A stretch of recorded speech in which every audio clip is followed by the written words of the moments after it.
el versículo 1 hasta el 18.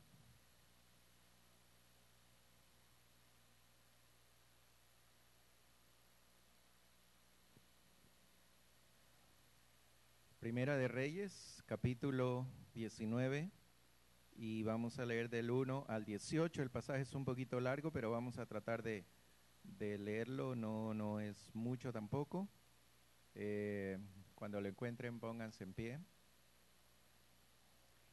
Y yo quisiera, si ustedes tienen allí sus Biblias, podemos ver un poquito de los antecedentes de lo que vamos a leer.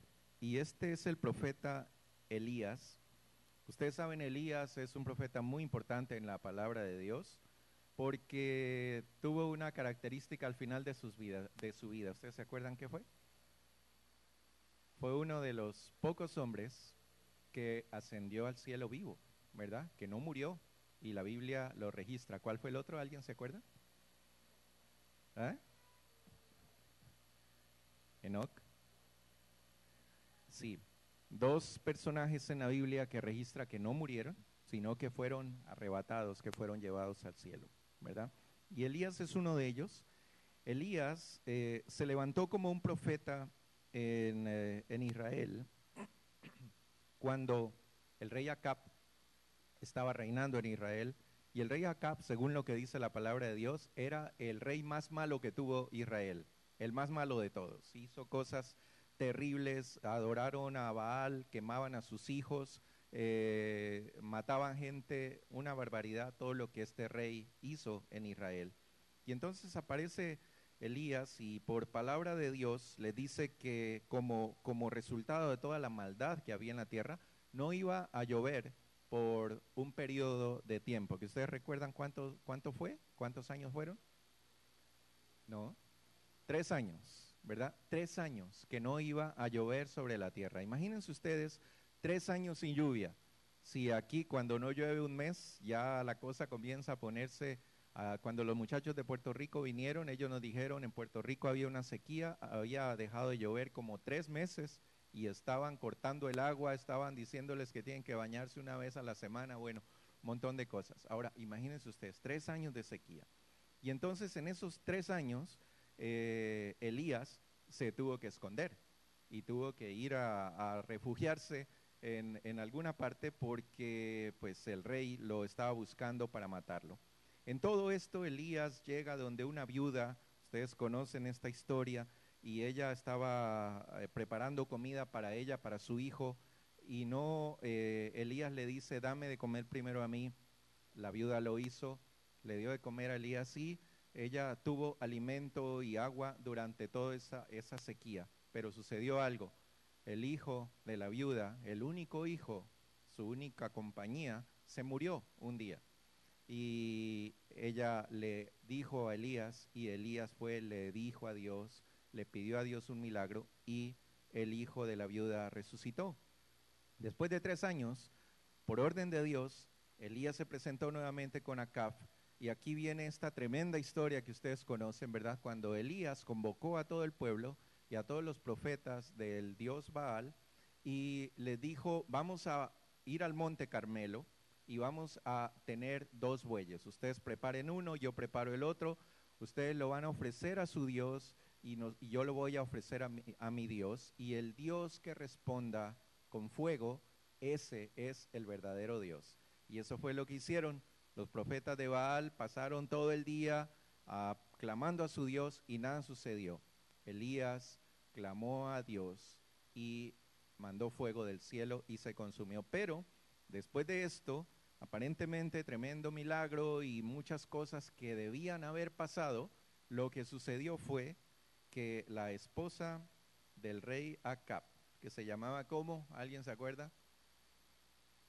Jezabel, ¿verdad? Es un personaje tremendo en la escritura, y no solamente un personaje, sino un espíritu. Ella lo amenazó a Elías y le dijo que ese mismo día ella iba a cortarle la cabeza. Y lo que pasó fue que Elías se asustó tanto que salió corriendo, ¿no es cierto? Él se presentó delante del rey, hizo tantas cosas, tantos milagros, los profetas de Baal, todos ellos, pero una mujer dijo que lo iba a matar y la mujer tiene mucho poder, ¿verdad? Cuando la mujer habla, el hombre tiene que tomarlo muy en serio. Y entonces eso sucedió y es aquí en donde estamos en la historia. Entonces Elías decidió esconderse. Y leemos entonces el capítulo 19 hasta el versículo 18, que es la historia, lo que continúa de lo que acabamos de decir. Y entonces vamos a pedir que lo hagamos de una forma antifonal. Yo leo un versículo, ustedes leen el siguiente y luego terminamos juntos con el versículo 18. Elías huye a Horeb. Acab dio a Jezabel la nueva de todo lo que Elías había hecho y de cómo había matado a espada a todos los profetas.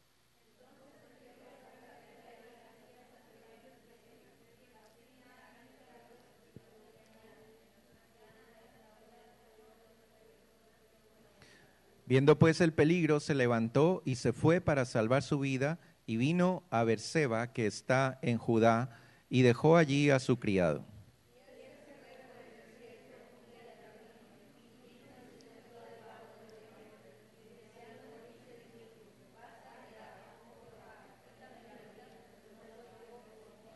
Y echándose debajo del enebro, se quedó dormido, y he aquí luego un ángel le tocó y le dijo, levántate, come.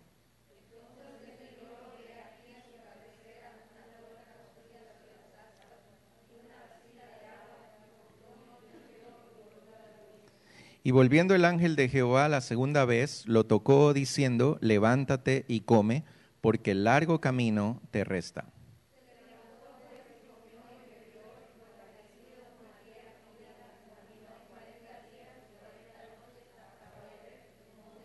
Y allí se metió en una cueva, donde pasó la noche, y vino a él palabra de Jehová, el cual le dijo, ¿qué haces aquí, Elías?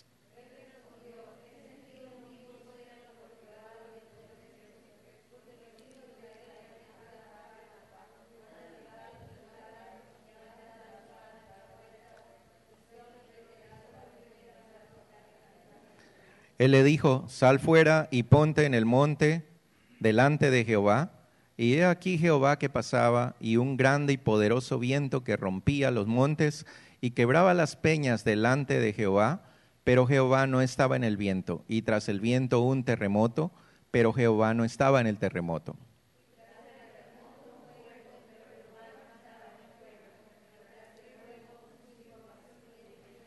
Y cuando lo oyó Elías, cubrió su rostro con su manto y salió y se puso a la puerta de la cueva. Y he aquí vino a él una voz diciendo, ¿qué haces aquí, Elías?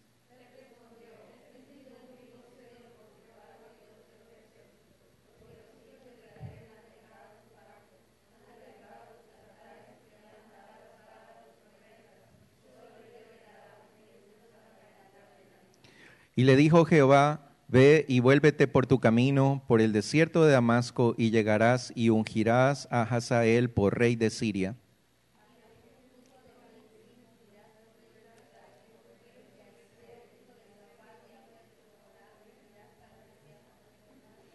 Y el que se escapare de la espada de Hazael, Jehú lo matará, y el que escapare de la espada de Jehú, Eliseo lo matará. Y yo haré que queden en Israel 7,000 cuyas rodillas no se doblaron ante Baal y cuyas bocas no lo besaron. Gracias, Señor, por tu palabra. Gracias por este bendito libro, Señor, en el cual tú consignaste tu palabra. Pedimos, Señor, que la unción de tu Santo Espíritu esté sobre nosotros para quitar toda duda, para quitar todo temor, para quitar toda idea preconcebida que podamos tener, para quitar todo prejuicio y para que solamente tu palabra penetre en nuestro corazón. Pon un sello a nuestra boca, a nuestros oídos, a nuestros ojos, para que nada que no provenga de ti sea dicho o sea escuchado en esta casa tuya.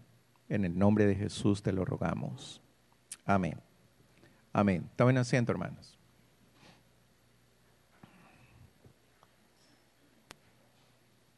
Vamos a hablar un poquito en esta tarde de cómo Dios trata con el desánimo y con la frustración.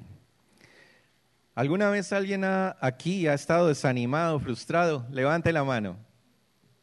Todos, ¿verdad? Algún momento de nuestra vida nos hemos sentido desanimados y frustrados en el matrimonio, en la relación padres, hijos, en nuestra profesión, en nuestro trabajo, en nuestra vida misma. Nos hemos sentido muchas veces desanimados y frustrados. Todas las personas, no hay persona que no haya pasado por un momento de desánimo, por un momento de frustración. Los padres, los hijos, los empleados, los hombres de negocios, pero también los cristianos no se salvan de eso. Y los siervos de Dios tampoco se salvan de eso, del desánimo, de la frustración. Según las estadísticas, miren qué tremendo esta estadística, hablando de los siervos de Dios, solamente en Estados Unidos alrededor de 1,700 pastores, es una estadística de una organización cristiana que se dedicó a investigar esto, alrededor de 1,700 pastores están dejando el ministerio cada mes por cuestiones de desánimo y de frustración. Y esto es una de las pocas cosas que podemos mencionar, pero hay mucha gente que está dejando su trabajo, que está dejando su hogar, que está dejando su familia, que está dejando su negocio, que está haciendo muchas cosas como resultado del desánimo y de la frustración. ¿Cuáles son las causas del desánimo y de la frustración? Hay muchas causas, ¿verdad? Pero podemos mencionar algunas. En la vida, cuando las cosas no resultan como nosotros esperamos, cuando en el matrimonio, en el negocio, en el trabajo, las cosas no resultan como esperamos, viene a provocar frustración y desaliento y desánimo en nuestra vida. Cuando llegan los problemas, cuando los resultados de lo que esperamos que sea positivo es negativo, el desánimo llega a nuestra vida. Otras causas, las enfermedades, ¿verdad? Cuando alguien está enfermo, se desanima, no quiere seguir, y si es una enfermedad dolorosa, con mucha más razón, es una persona desanimada, frustrada, confundida, desalentada. Cuando hay la muerte de un ser querido, cuando se pierden las cosas materiales, ¿verdad? Cuando el banco le quitó el carro porque no lo pudo pagar, se desinfló, se desanimó, ¿no es cierto? Se fundió, dicen en Colombia, por el sufrimiento, por las esperanzas y los sueños que no son cumplidos, por la falta de seguridad en la vida, ¿verdad? Cuando no hay un trabajo, hay desánimo. Cuando no hay un buen trabajo que le supla todas sus necesidades, hay desánimo. Cuando no hay dinero en el banco, cuando los trámites que está haciendo no resultan como esperaba. La soledad es una causa de desánimo también. La dureza de la jornada, ¿verdad? La dureza de la vida es una causa de desánimo. El cansancio, el rechazo de la gente es desánimo. Cuando a usted le dicen, tú no sirves para nada, tú todo lo que haces lo haces mal, tú pones la mano y se daña, ese tipo de cosas desaniman a la gente y le hacen sentir mal. Y las palabras y la falta de reconocimiento de la gente, el enemigo utiliza todas esas palabras que son dichas para ocasionar desánimo en un esposo, en una esposa, en un padre, en un hijo, en un trabajador, en un siervo de Dios. Ustedes han escuchado esta palabra, arar en el mar, ¿no es cierto? Significa, y yo no sabía esto, pero estuve investigando un poquito y el primero que lo dijo fue Simón Bolívar. Él fue el que inventó esta frase. ¿Ustedes lo sabían? Yo no lo sabía, pero fue él. Cuando después de la guerra de la independencia y cuando ya comenzó a independizar a España, a los países de España, los problemas comenzaron, ustedes conocen la historia, y empezaron a pelearse entre ellos y a querer ganar poder los generales, los otros, y a matarse entre ellos, y hubo muchos problemas. Y él dijo eso, él dijo, he arado en el mar, después de haber libertado a toda América del sur, por supuesto, porque en Centroamérica creo que no saben mucho de Simón Bolívar, ¿no es cierto? Pero después de haber hecho toda esa cosa tan impresionante, él dijo, he arado en el mar. Que quiere decir que todo el esfuerzo que yo ponga, por más grande que sea, es inútil para lograr lo que yo quiero lograr, lo que Dios quiere lograr. El significado de desánimo, muy sencillo, significa desaliento, sin ilusión, descorazonado y sin ánimo, ¿no es cierto? Eso es lo que significa desánimo. Desánimo sin ánimo, que no tiene ánimo. Y frustración es sentirse fracasado y sin éxito en lo que está haciendo. La persona se siente frustrada. ¿Cuáles son los síntomas? ¿Verdad? Estamos introduciendo un poquito el tema nada más para luego topar la parte bíblica. ¿Cuáles son los síntomas? Los síntomas se presentan en 4 áreas. En el área emocional, por supuesto, es una de las áreas más afectadas y hay tristeza, hay apatía, hay negativismo, hay temor, hay sentimientos de fracaso, hay pérdida de las facultades emocionales, pérdida del valor. Una persona se considera que no tiene valor cuando está desanimado, cuando está frustrado. Angustia, aislamiento, la persona tiende a aislarse, no quiere hablar con nadie, no quiere contestar el teléfono, no quiere saber de nadie, ¿verdad? Aislamiento, enojo, problemas de memoria, empiezan el desánimo. Imagínense todo lo que puede ocasionar el desánimo, empiezan a olvidarse las cosas y por ahí le dijeron, oye, tienes que hacer esto y después lo hiciste, ¿qué? No me acuerdo, ¿qué me dijiste?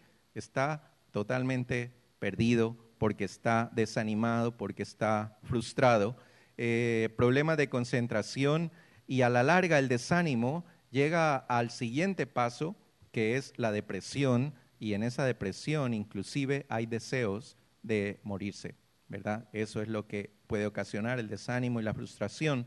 Los otros síntomas físicos, ustedes saben, todo este problema emocional que vive una persona desanimada ocasiona o provoca una reacción en su cuerpo y entonces comienza a enfermarse y le duele la cabeza y le duele el estómago y se le afloja el estómago y cosas como esas, ¿verdad? Que nadie sabe, y va al médico, no tienes nada, ¿verdad? Pero algo está pasando en su área emocional que repercute en el área material. Hay cansancio, hay fatiga, hay dificultades para dormir, hay problemas de corazón, hay un montón de cosas. En el área espiritual, ¿no es cierto?, la persona que está desanimada, lo primero que tiende a hacer es a dejar las disciplinas espirituales. No quiere leer la Biblia, no quiere orar, no quiere ir a la iglesia, ¿verdad? Cuando está desanimado, cuando está desinflado, es cuando más debería llegar a la iglesia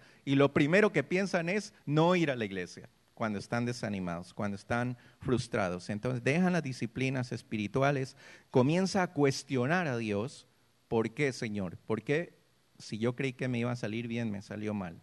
¿Por qué si yo esperaba reconocimiento, por qué en lugar de eso encuentro desprecio, encuentro rechazo? ¿Recuerdan el profeta Elías? Él esperaba, después de tremendo milagro, wow, que lo lleven en hombros y lo entren a Jerusalén. Mire, aquí está el profeta de Dios, acaba de hacer esto.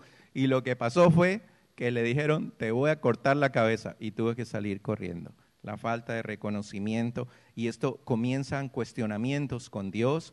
Comienzan los pleitos y los enojos entre hermanos. Una persona que está desanimada ocasiona problemas también con la familia, con los hermanos. Tiene problemas, tiene enojos, tiene pleitos, tiene sentimientos de culpa, se vuelve indiferente, se vuelve criticón, ¿no? También fíjense ustedes, todo lo que puede ocasionar y puede ocasionar murmuración e incredulidad. Y en el área social, una persona desanimada contagia a los demás, ¿no? Porque, por ejemplo, si el esposo se desinfla porque se le dañó el carro y porque todo le salió mal en su trabajo hoy día, pues viene a desinflar a su esposa también, viene a desinflar a los hijos, es contagioso, es contagioso. El desánimo es contagioso y es un problema que se puede extender a otras personas también. El rey David, fíjense ustedes, expone su desánimo y su frustración de la siguiente manera. Salmos 38, del 5 al 15. Y lo voy a leer en esta versión, si Hugo o Josué lo pueden poner ahí en la versión Reina Valera, pero pueden ir leyendo allí, pero lo voy a leer en la versión Palabra de Dios para Todos, que es un lenguaje un poquito más sencillo y que lo dice de una forma impresionante. Realmente me impresionó lo que David dice. Fíjense ustedes quién está hablando aquí.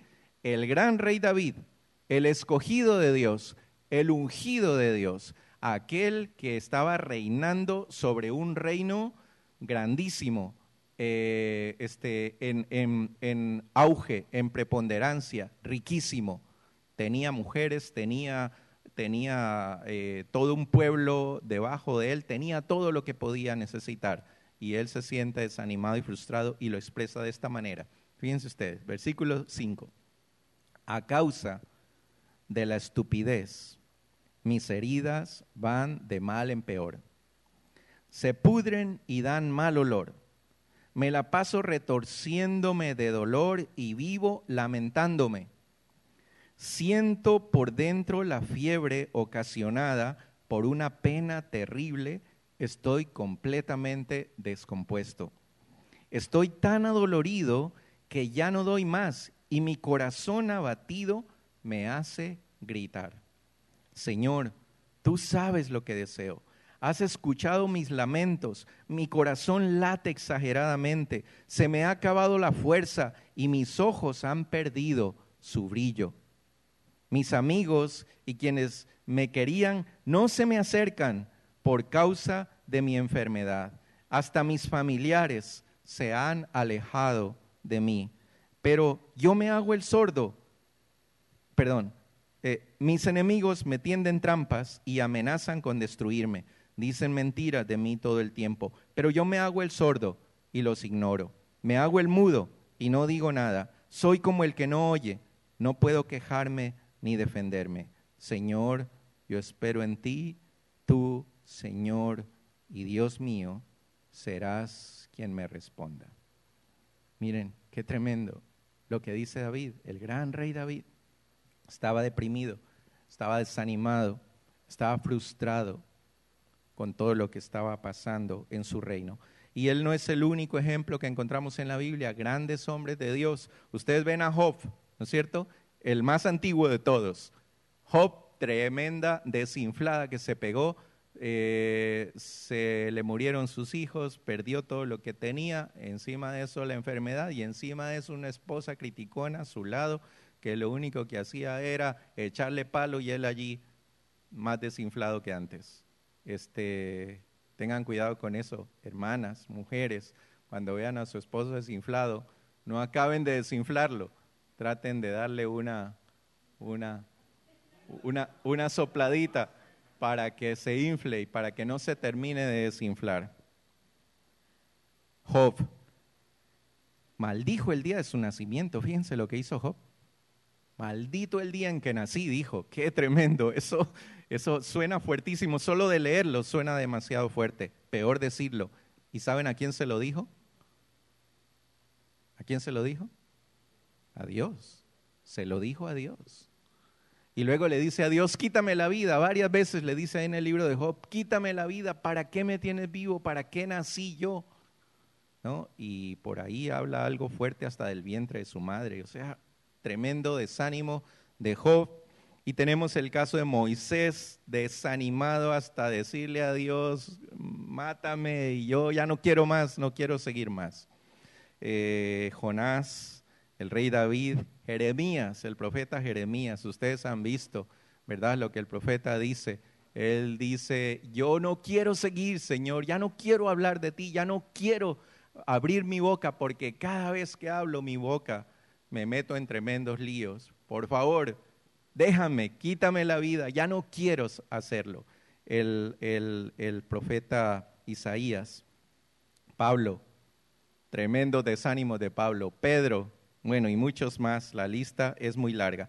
Algunos dicen, imagínense, estaba pensando en esto, el caso de Judas, ustedes han escuchado, algunos teólogos creen, ¿verdad?, que el desánimo y la frustración que llevó a Judas a ir a la horca, ¿verdad?, no fue exactamente el hecho de haber entregado al Señor.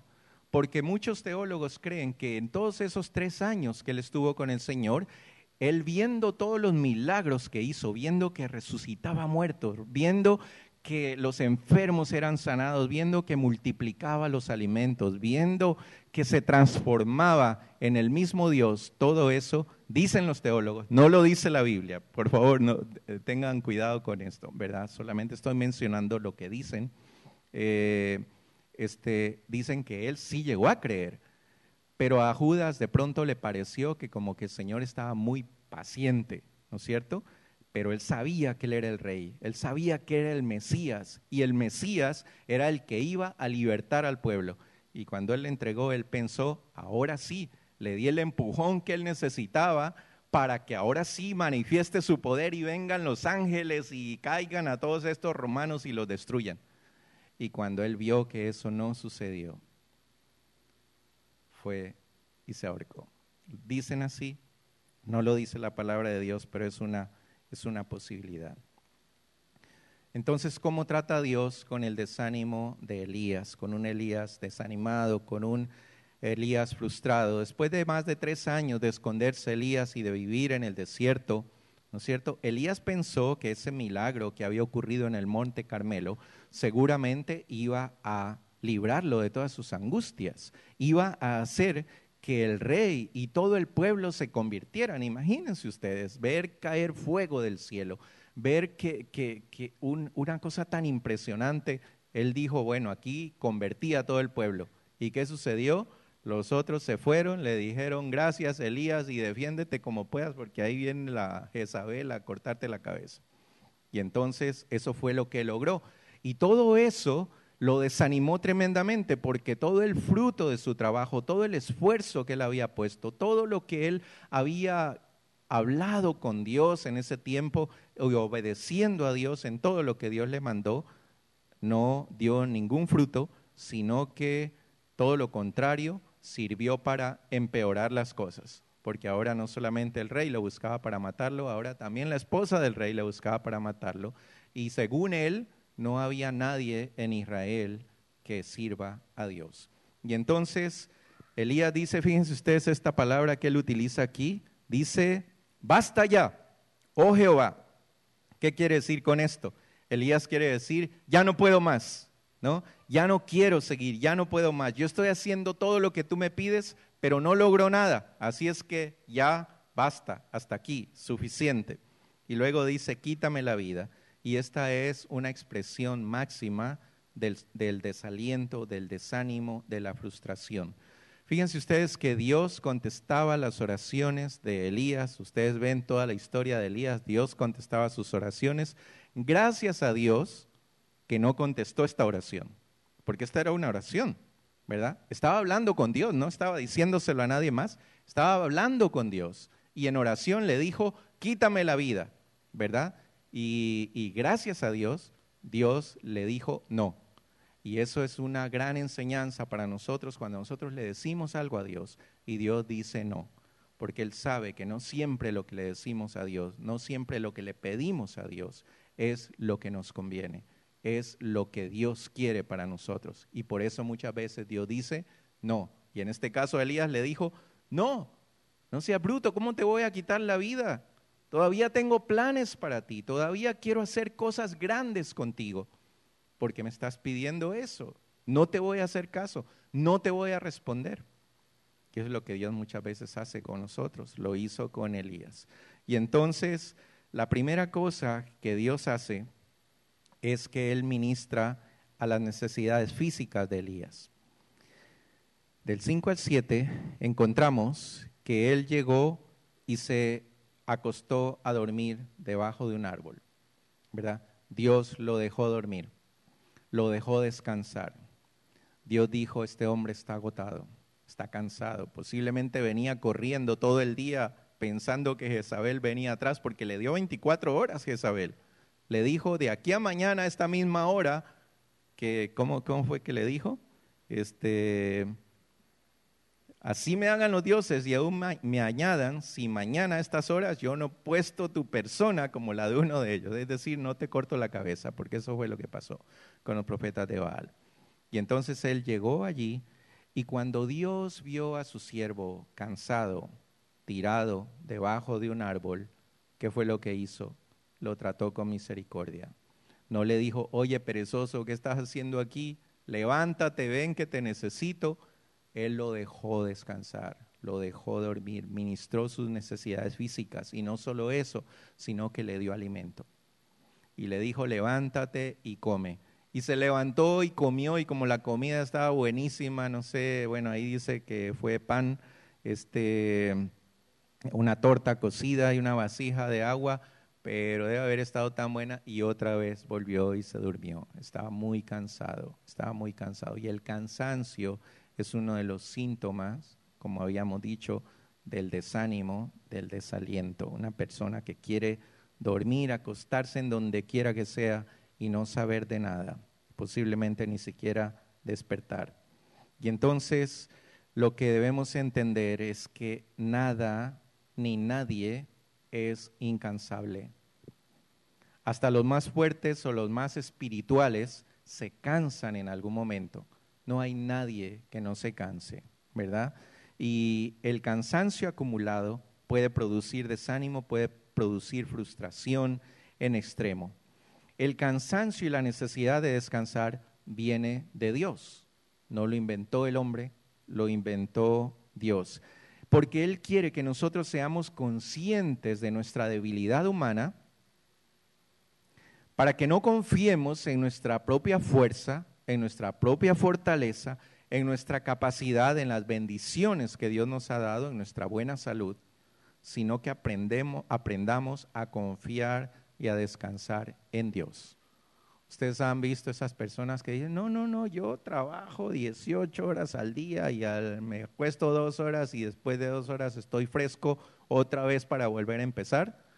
Yo conozco gente que ha dicho eso y hoy día están postrados en una cama, trabajando 18 horas al día, 7 días a la semana, tienen dinero, tienen casa, tienen un buen carro, tienen todo lo que necesitan, pero están postrados en una cama. El cuerpo necesita ese descanso y el cuerpo y nosotros tenemos que saber que no podemos poner nuestra confianza en nuestras fuerzas, en nuestra propia capacidad, sino en la misericordia y en la bondad de Dios y aprender a confiar en Dios.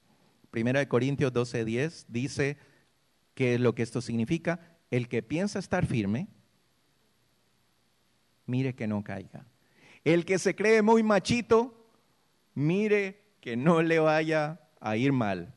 El que se cree muy fuerte, mire que no vaya a quedar postrado en una cama por creerse tan fuerte. El que piensa estar firme, mire que no caiga. Y luego Isaías 40:29, ustedes conocen este pasaje muy bien. Él dice, esfuerzo, ¿a quién? Al cansado, y multiplica las fuerzas al que ¿qué? Al que no tiene ninguna. Es decir, si ya no tiene fuerza, si ya no puede seguir, Él es el que multiplica las fuerzas. El Señor es experto en multiplicar 0 por nada y crear un montón, ¿no es cierto? Cualquier cosa que usted multiplique por 0, ¿le da cuánto? 0.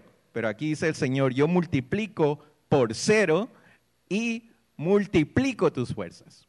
Te devuelvo las fuerzas que ya no existen. Eso es lo que el Señor quiere hacer con nosotros. Un teólogo dice lo siguiente: algunas veces la cosa más espiritual que un cristiano puede hacer es solamente tomar el suficiente descanso y refrigerio. Eso es todo. La cosa más espiritual, fíjense esta frasecita, ¿no es cierto? La cosa más espiritual que un cristiano puede hacer es tomar el suficiente descanso y refrigerio. Porque aquellos cristianos que están desanimados, que están desalentados, que están frustrados, posiblemente es porque necesitan descansar, necesitan un refrigerio de parte de Dios, necesitan esa tortita de harina, de trigo o de maíz y una gran vasija de agua preparada por el Señor. El descanso es tan importante para Dios que el mismo Dios descansó. Ustedes conocen la historia del Génesis. Dios necesitaba descansar, díganme ustedes, ¿sí o no? Y entonces, ¿por qué Génesis dice que Dios descansó? No necesitaba. Él es Dios. Él dice que Él no es hombre, ¿no es cierto? ¿Para qué? Ni hijo de hombre, para que se arrepienta. Él no es igual al hombre. El hombre es el que necesita descanso, Dios no es el que necesita descanso, pero Dios quería darle una lección al hombre. Dios dice, fueron acabados los cielos y la tierra y todo el ejército de ellos, y acabó Dios en el día séptimo la obra que hizo, y reposó el día séptimo de toda la obra que hizo, y bendijo Dios el día séptimo y lo santificó, porque en él reposó de toda la obra que había hecho en la creación. 6 días trabajó y el séptimo día descansó, y ese es el mandamiento que le dio al hombre. El mandamiento, el cuarto de los mandamientos, ustedes saben, lo que nosotros sabemos es, guardarás el sábado, ¿no es cierto? O guardarás el día de reposo. Ese es el cuarto mandamiento para nosotros, lo que nos han enseñado en el catecismo. Miren el cuarto mandamiento lo que dice. Acuérdate del día de reposo para santificarlo. 6 días trabajarás y harás toda tu obra, mas el séptimo día es reposo para Jehová tu Dios. No hagas en él obra alguna, ni tú, ni tu hijo, ni tu sierva, ni tu siervo, ni tu criada, ni tu bestia, ni tu extranjero que está dentro de tus puertas. Porque en 6 días hizo Jehová los cielos y la tierra, el mar y todas las cosas que en ellos hay, y reposó en el séptimo día. Por tanto, Jehová bendijo el día de reposo y lo santificó. Cuarto mandamiento, fíjense ustedes, lo que nosotros sabíamos de que guardarás el sábado, guardarás el domingo como lo hacemos nosotros, no es. Es que no debemos hacer nada, descansar y dedicarle ese día a Dios. Por eso es que es tan importante que nosotros por lo menos un día a la semana, 6 días trabajamos, 6 días nos sacamos el aire, 6 días estamos allí. El séptimo día, dice el Señor, descanso, descanso, santificarlo, dedicarlo al Señor. Pero fíjense ustedes una cosa tan tremenda, el descanso se da para la tierra también. ¿Ustedes han leído eso? Dice el Señor, Levítico 25, del 1 al 4, Jehová habló a Moisés en el monte Sinaí diciendo, habla a los hijos de Israel y diles, cuando hayáis entrado en la tierra que yo os doy, la tierra guardará reposo para Jehová, en honor al Señor. 6 años sembrarás tu tierra y 6 años podarás tu viña y recogerás sus frutos. Pero el séptimo año la tierra tendrá descanso, reposo, ¿para quién? Para Dios. Miren qué tremendo. La tierra también tiene que descansar, el reposo, el descanso para el hombre y para toda la creación. Segunda cosa que Dios hizo con Elías. Dios le dio tiempo a Elías y le permitió desahogar todas sus frustraciones y todos sus temores y todas sus angustias. Elías caminó 40 días y 40 noches por el desierto, solo, no iba con nadie, estaba solo. Y Dios le dio todo ese tiempo para que él piense, para que él descanse, para que él se olvide de todo. Y lo que estaba haciendo era llevarlo a la presencia de Dios, porque dice el relato que a dónde se dirigía Elías era al monte Horeb. Y el monte Horeb, ustedes recuerdan, es el monte donde Dios se manifestaba, donde Dios se manifestó a Moisés en la zarza ardiente, donde Dios le dio los 10 mandamientos a Moisés, era el monte sagrado, era la presencia misma de Dios, y Dios le dio la posibilidad de que él fuera allí. Y cuando llegó allí, ¿qué dice que hizo? Se metió en una cueva. O sea, como que todavía no fuera suficiente irse lejos, 40 días, llegar al monte, sino que fue y se metió en una cueva, como muchos de nosotros hacemos cuando estamos desanimados y frustrados. Y entonces la pregunta del Señor, una pregunta de esas que uno se queda pensando, pero ¿cómo puede preguntar esto Dios? Si Él es Dios y todo lo sabe, ¿por qué pregunta una cosa tan rara? ¿No es cierto? Es como cuando le preguntó al ciego y le dijo, ¿qué quieres que te haga? Y pues todo el mundo piensa, pues Señor, ¿no es cierto que él no quería un carro nuevo? Quería que le devuelva la vista, pero le preguntó, y aquí le pregunta a Elías, ¿qué haces aquí, Elías? Dios sabía. ¿Qué hacía Elías allí? Porque él lo sabe todo. Pero lo que quería es darle a Elías la oportunidad de que él se abra, de que él diga, de que él exprese, de que él manifieste todo lo que tenía en su corazón y hablara libremente y se desahogara con Dios. ¿Y por qué? porque Dios es el único que puede comprendernos y que puede entendernos. Cuando estamos desanimados o frustrados, no hay que ir a buscar a otra persona, hay que ir directamente donde Dios, porque Dios te quiere escuchar. Y el único que te puede comprender, porque conoce tu corazón, porque conoce todo lo que hay en ti, es Dios. Ni siquiera tu esposa, ni siquiera tu esposo, ni siquiera tu padre. Es Dios el único, y eso es lo que Dios quería que hiciera Elías. Y entonces Elías se desató, porque Dios le dio la oportunidad y le hizo la pregunta y dijo, pues aquí me desato. Y entonces Elías dice, Señor, yo he sentido un gran celo por ti, he cuidado de ti, he trabajado por ti, he hecho todo lo que tú me has pedido, ¿no es cierto? Pero ahora mira en qué lío me metí, por hacerte caso, Señor, por tu culpa. Porque no fui yo el que decidí hacer todo esto, no fui yo el que decidí que no iba a llover por 3 años, no fui yo el que decidí que iba a caer fuego del cielo, fuiste tú. Y por eso estoy en tremendo lío, y por eso estoy metido aquí en esta cueva, si quieres saberlo. Y entonces Dios le dio la posibilidad de que Elías soltara. Solo yo he quedado, dice Elías, y eso no era verdad. Pero reflejaba lo que Elías sentía soledad, sentía aislamiento, sentía que estaba solo, que no había nadie con él, que no había nadie que piense como él, que no había nadie que le ayude, nadie que le acompañe, que no tenía un amigo, que no tenía un compañero, que no tenía alguien que le diga, oye Elías, a pesar de todo lo que los demás puedan decir, tú realmente eres un siervo de Dios. No había nadie. Todos se habían alejado. Y entonces eso es una de las causas, uno de los problemas de que cuando estamos en ese momento nos sentimos solos, nos sentimos abandonados, nos sentimos más aislados de lo que realmente estamos.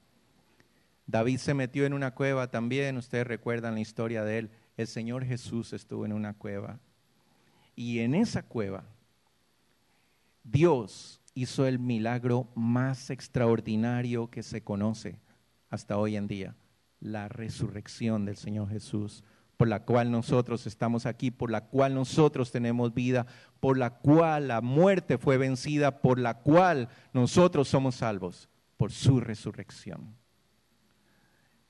Todo eso ocurre en una cueva. La tercera cosa, Dios se manifiesta personalmente a Elías y dice, cuando ya Elías le dice todo eso, le dice Elías, muy bien, ya te desahogaste, ya dijiste todas tus frustraciones, ya dijiste que estás deprimido, que estás desanimado, que estás todo, ya lloraste, ya te escondiste en la cueva, ahora, le dice el Señor, sal fuera y ponte en el monte delante de Dios. ¿Qué le quiso decir con eso? Le quiso decir muy bien, ahora sí te voy a manifestar mi presencia. Ahora sí mi presencia te va a hacer sentir quién realmente eres y lo que realmente Dios quiere hacer contigo. Y era la presencia de Dios lo que él necesitaba. Dios sabía que lo único que podía calmar su desánimo y su frustración es la presencia de Dios. Y yo me siento frustrado porque no alcanzo ese vaso y tengo ganas de tomarme el agua, pero el hermano René me la puso por ahí, pero bueno, perdón que tomo un poquito de agua.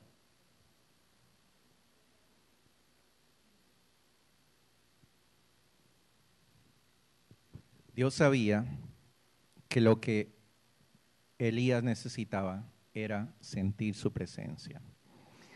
Y dice que hubo varias manifestaciones. Hubo fuego, hubo terremoto, hubo un viento, manifestaciones grandes, pero dice que en ninguna de ellas estaba Dios, ¿verdad? Y entonces Dios empezó a mostrarle a Elías en donde él no está. Ahora, ¿qué era lo que pasaba? Elías era un hombre que estaba acostumbrado a las grandes manifestaciones de Dios. No va a llover en la tierra por 3 años. ¡Wow! ¡Qué tremendo! Una manifestación de Dios grandísima. Va a caer fuego del cielo, y cayó fuego del cielo que se chupó hasta el agua, dice que regaron sobre el holocausto. ¡Wow! ¡Qué tremenda manifestación de Dios! Y cuando Dios le dijo, te voy a manifestar mi presencia, Elías dijo, huya, el terremoto, aquí está Dios, y no estaba.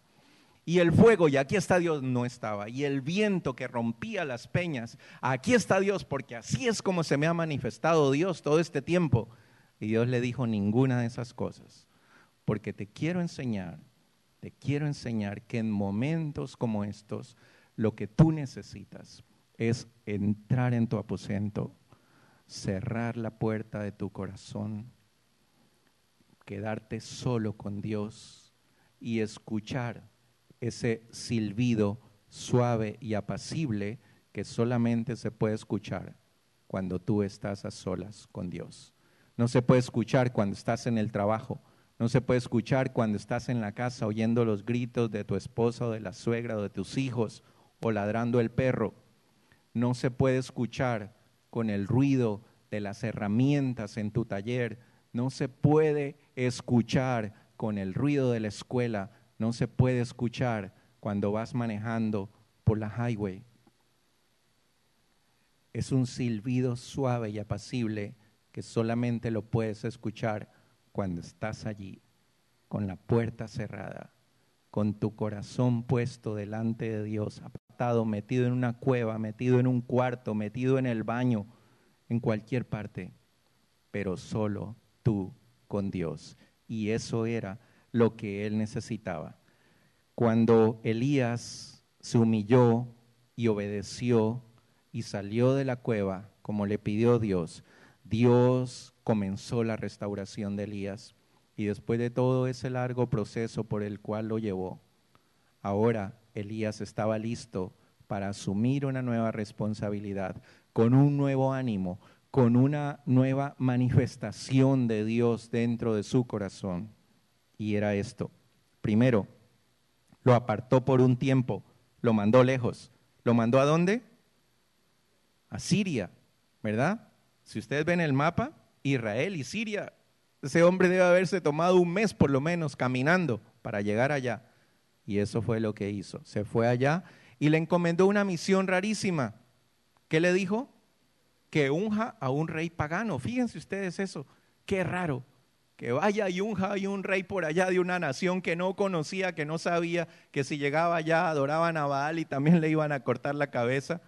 Pero le dijo, ándate lejos, allá te quiero, por allá lejísimos, y anda a hacer esto, a ungir a ese rey por allá. La segunda cosa que dice, luego lo regresó a Israel para seguir con su ministerio, con su alma renovada, con su espíritu renovado, con todo nuevo dentro de él, con la presencia de Dios nuevamente en su corazón.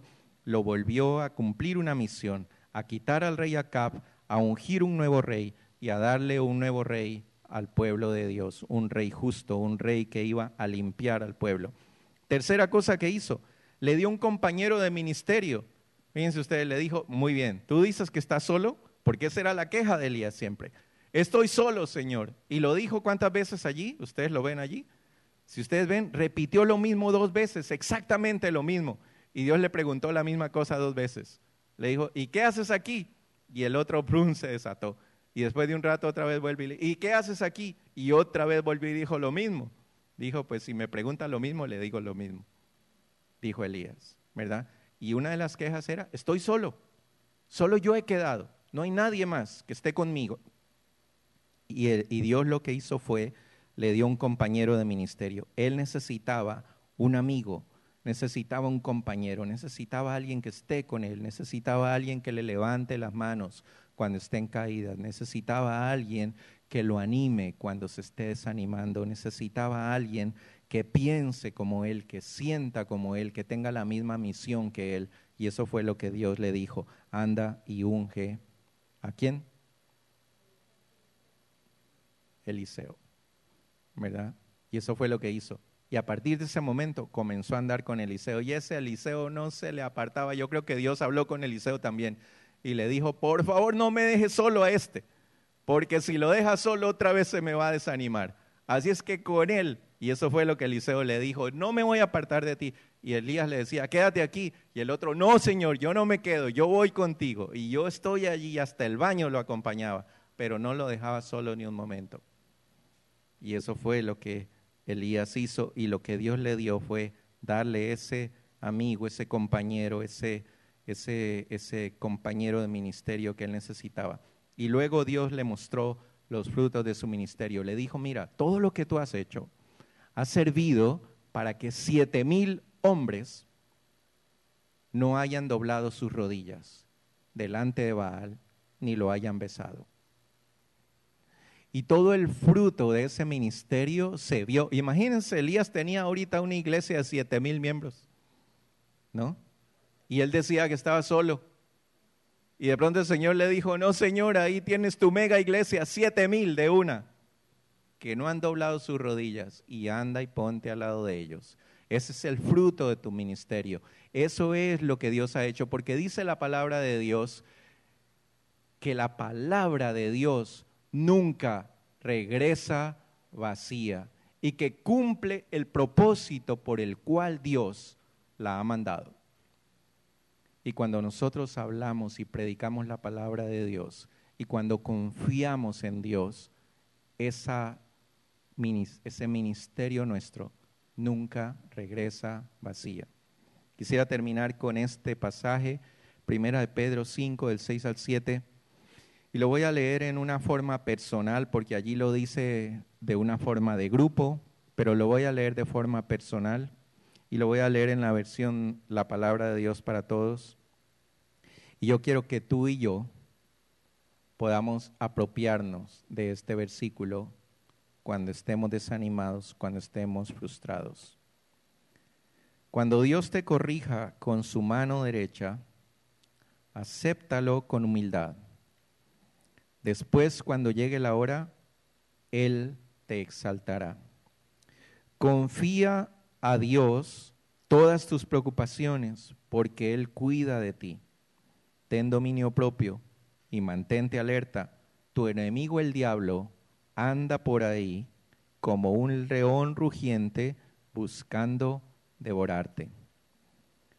Resiste al diablo y mantente firme en la fe. Tus hermanos en todo el mundo sufren igual que tú. No eres el único. Pero Dios, quien te llamó para compartir su gloria eterna en Cristo, te mostrará todo su generoso amor. Sufrirás por un tiempo, pero después Dios te sanará, te fortalecerá, te apoyará y evitará que caigas. Él tiene todo el poder para siempre. Amén. Padre Santo, muchas gracias por tu palabra, Señor. Porque tu palabra es fuente de vida, fuente de sabiduría. Queremos pedir perdón, Señor, si en algún momento solamente escuchamos tu palabra, pero no la aplicamos y no la ponemos en práctica. Queremos pedir perdón por el desánimo, por la frustración en que muchas veces hemos caído. Pero sobre todo, Señor, pedir perdón porque no hemos buscado tu ayuda, así como Elías la buscó de ti. Y porque no hemos caminado hasta tu presencia. Y en esta tarde, Señor, nos ponemos en tus manos una vez más, para que así como Elías, tú nos restaures, nos renueves. Tú hagas tu obra en nuestras vidas y nos devuelvas el ánimo, nos devuelvas la fe, nos devuelvas la confianza en ti, nos devuelvas la alegría. En el nombre de Jesús, ponemos nuestras vidas en tus manos, Señor.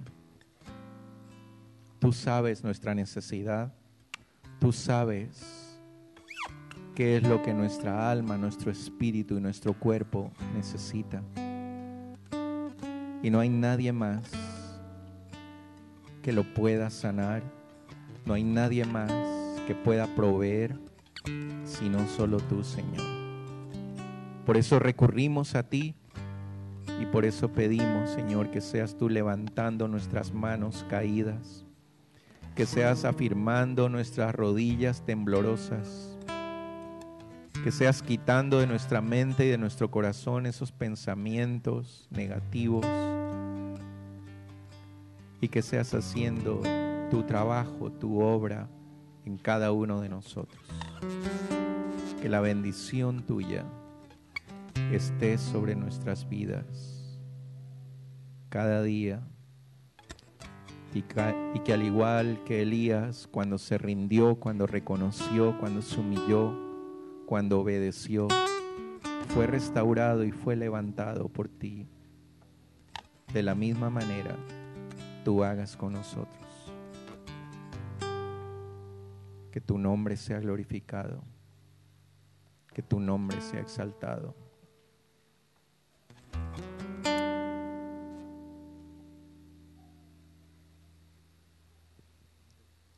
Les invito a que nos pongamos un momento de pie y que estemos en la presencia de Dios por un momento. Olvídate de cualquier prejuicio, olvídate de que posiblemente este mensaje fue para otra persona y no para ti. Olvídate de todo lo que está sucediendo a tu alrededor. Pon tus cargas en Jesús. Y que en este día el Señor sea ministrando tu vida conforme a su gracia y conforme a su misericordia. Si estás necesitado de una palabra de aliento, si estás necesitado de nuevas fuerzas, de renovar tus fuerzas, de renovar tu ánimo, Él está aquí para hacer su obra.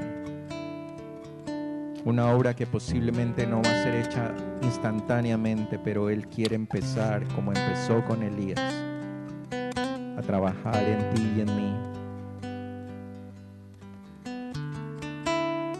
para renovar, para restaurar, para edificar.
destello de tu gloria.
Gracias, Señor, por tu amor y tu misericordia en nuestras vidas.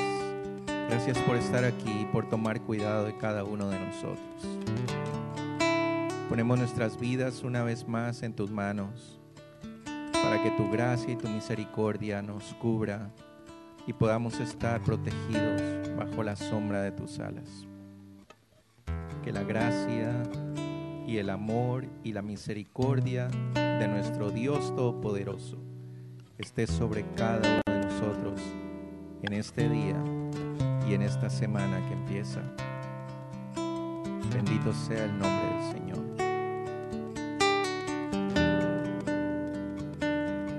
Vamos a tomarnos de las manos y vamos a recibir la bendición de nuestro Dios Todopoderoso. Vamos a darle gracias por su presencia en medio nuestro. Gracias por su amor, por su poder. Gracias por su bondad. Que el Señor te bendiga y te guarde. El Señor haga resplandecer su rostro sobre ti y tenga de ti misericordia. Que el Señor alce sobre ti su rostro y ponga en ti paz.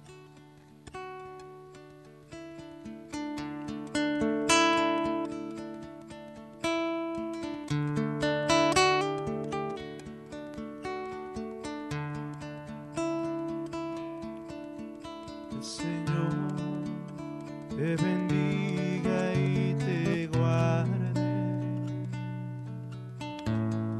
haga resplandecer su rostro sobre ti.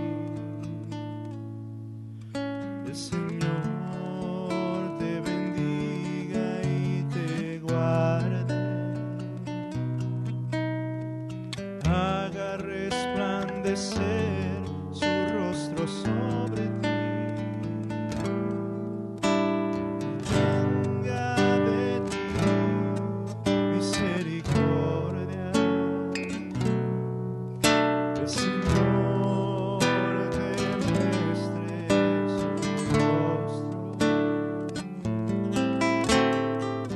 Tenga de ti misericordia.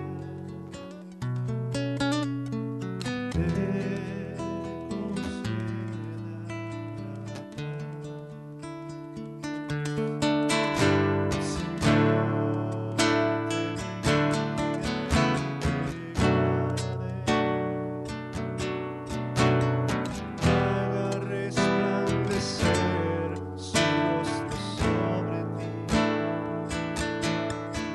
El Señor te bendiga y te guarde. Haga resplandecer su rostro sobre ti. Tenga de ti misericordia. El Señor te muestre su rostro. Tenga de ti